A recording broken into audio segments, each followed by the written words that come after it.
మీరు వేషం ఎక్కువ వేసేది కదా, మీతో పాటు శివరాల గౌరమ్మ తను వేసినప్పుడు ఎలా ఉంటుండే అనుబంధం? బాగుంటుండే.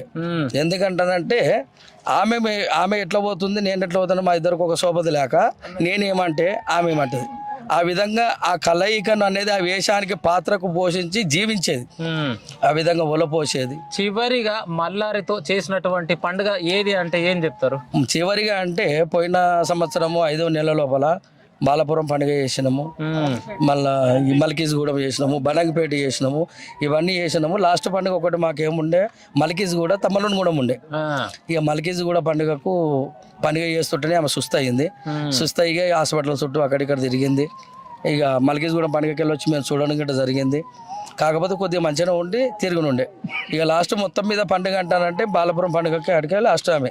సో ఒక మహిళగా ఇన్ని రోజుల సంది ఇన్ని పండుగలు చేసి ఒక మంచి పేరు తెచ్చుకుంది. ఇలాంటి మహిళ మళ్ళీ ఈ ఒగ్గు కళాకారులలో వచ్చే అవకాశం ఉందంటావా?